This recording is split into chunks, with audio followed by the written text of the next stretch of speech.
guys, I'm HybridFoxKid and welcome back to the Three Nations SMP. In that time lapse you saw I built up the piglin trading hall for the diamonds, for the gold that we've been acquiring from the gold farm. We've got 5 piglins up here that are constantly screaming because I decided to decorate with solar lanterns because I really like the lanterns, they're very pretty. And I just wanted to use black stone for once because the update came out 9 months ago. But all my builds that I've done since the update have all been lighter colours and more rustic and nothing that will involve dark black stone, and I've always wanted to build with this because it looks so pretty and it's really cool. It looks really cool. So yeah, this was the time where I was like, okay, I'm using all the nether blocks that I want to use in one build. Let's do it on a piglin trading hall. So yeah, that's why they are constantly screaming, because there are soul lanterns absolutely everywhere. But I did just pop a stack of gold into each of their little piglin centers. And yeah, the rewards are quite good. Mainly what I wanted this for was the occasional fire resistance for when I go netherite hunting, as well as blackstone and quartz. And that's going to be very handy for us when building our nether portal and my secret project, which I still don't know if I'll actually do or not.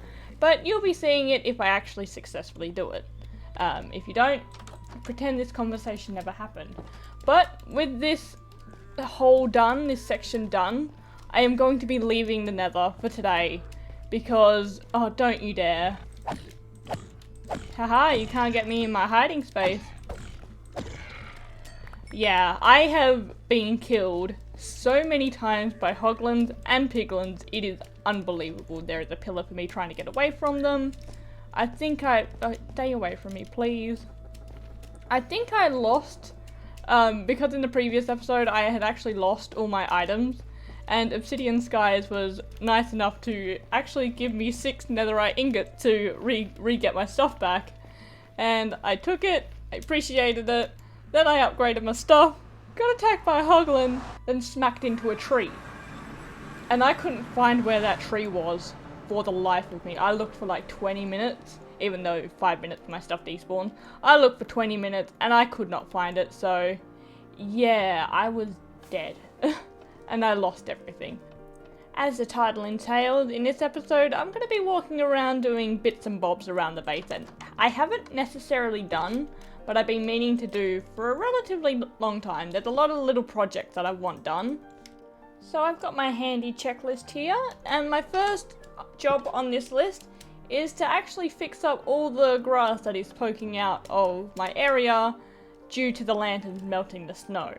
So when I first initially designed this, I thought I had the lanterns up high enough to be able to not melt the snow layer, but I was totally wrong. A lot of the snow layers always get melted due to that being there, so I just gotta pop snow blocks wherever there is. Some have to be relatively even, like this part here, and like especially this part here.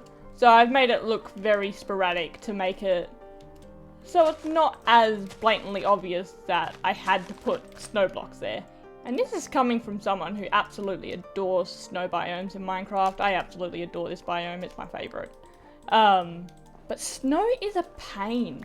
It is so annoying to deal with because I built my ship over there. And I thought it was just out of the area that got affected by snow.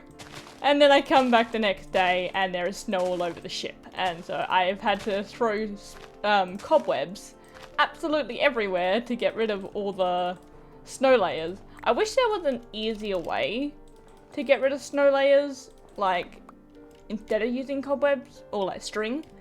Because you can see it and it's really blatantly obvious that it's there, and it's like, you can see that. And especially in shader packs. With shader packs on, you can definitely see.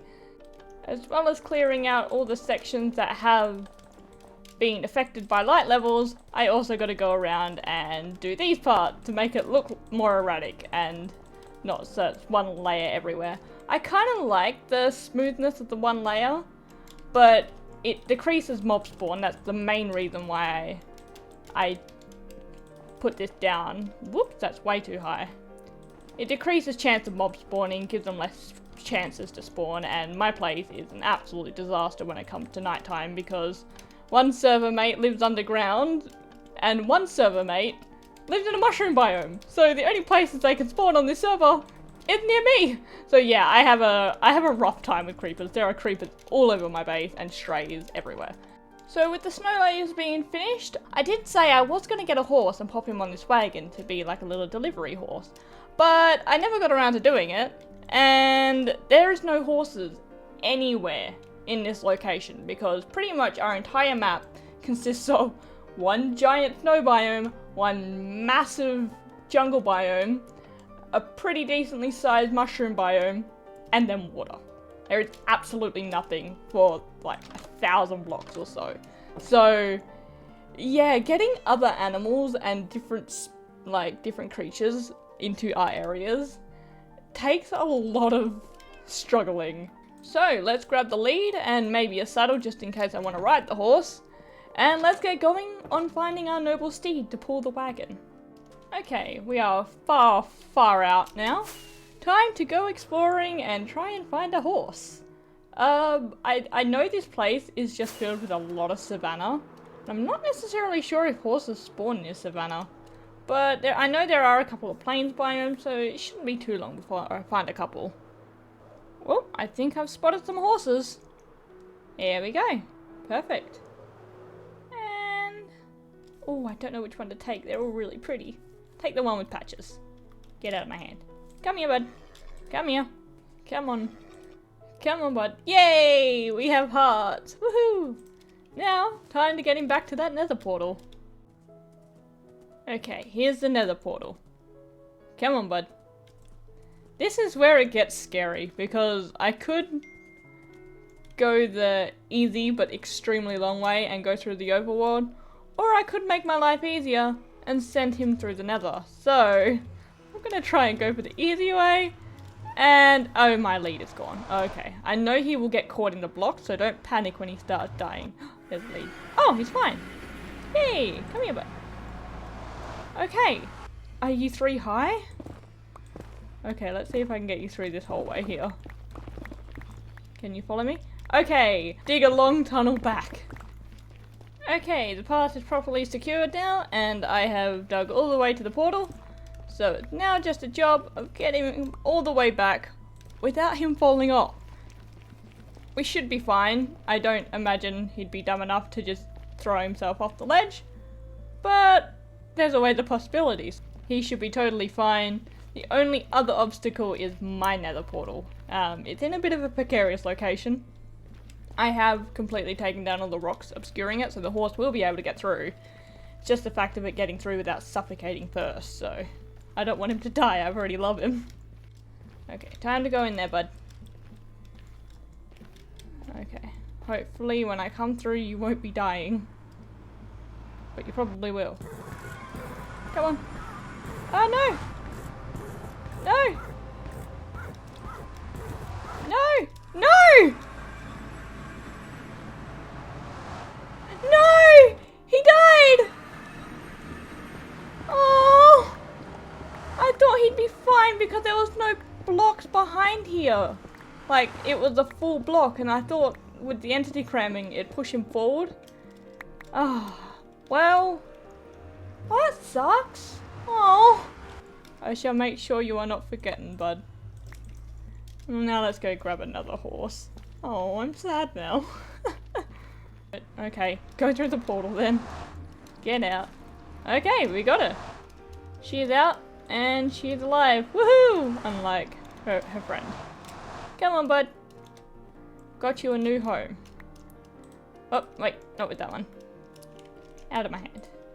Let's go. Popping her up. In here. There we go. And now it looks like she's pulling a wagon if she decides to stay there. Perfect. Looks like she's on a wagon. That's super cute. I love that. Okay, I've popped away the leather and the saddle of my previous horse that sadly got suffocated in a wall.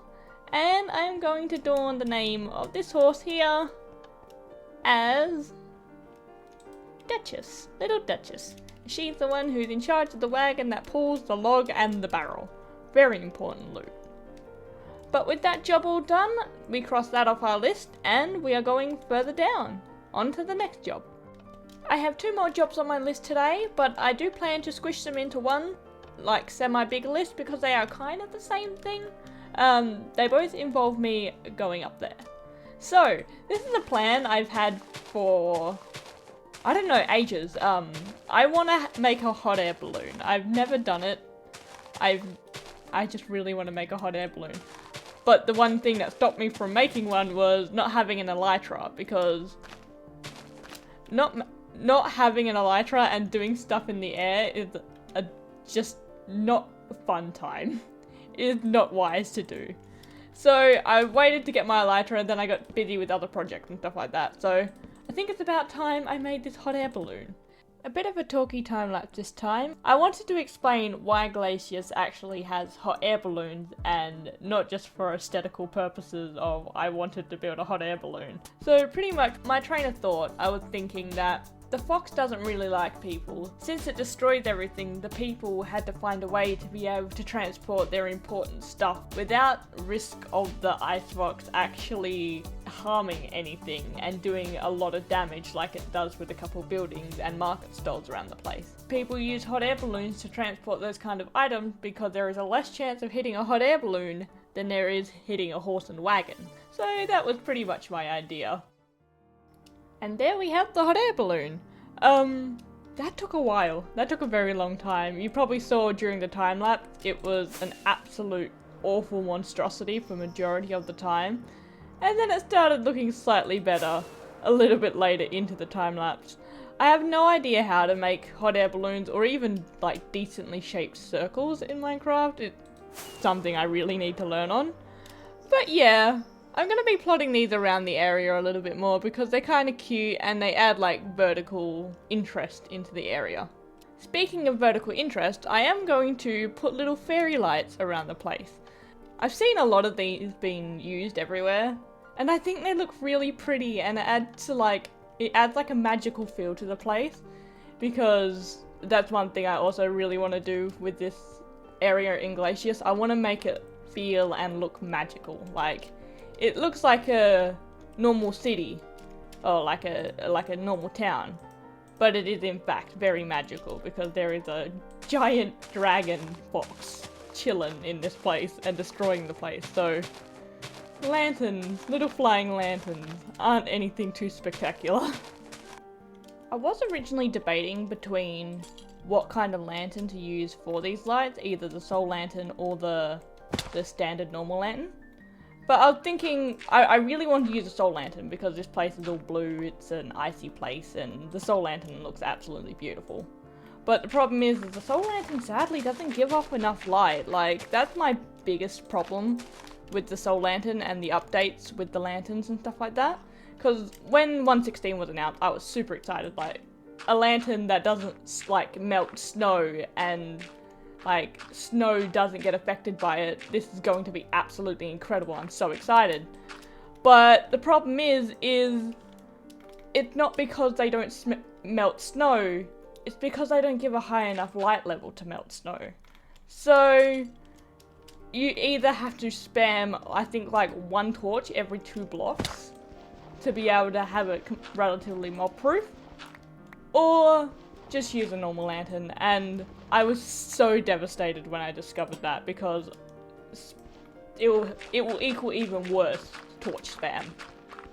I wish they just made a lantern or like a light source that just didn't melt snow, like a snow torch. Couldn't we make a snow torch where it just doesn't melt snow? Because that would make everything so much nicer, and it would give me an opportunity to finally make like a snow area without having to worry about where I'm placing the light, how to mob proof because the lights aren't working properly. It's just the small things that irk me slightly in this game. And there we go, we have all the fairy lights up and looking pretty whimsical now. It makes the place look a lot more magical, which is exactly what I wanted. But yes, that is the last job on our list, all done and finished. So with that, I'm going to be leaving this episode here. In the next episode, I'm going to be probably doing this project here. But yeah, I'm going to leave this episode here. If you guys liked the video, give the video a thumbs up and maybe subscribe if you want to stick around. All good. I'll see you guys next time. See ya.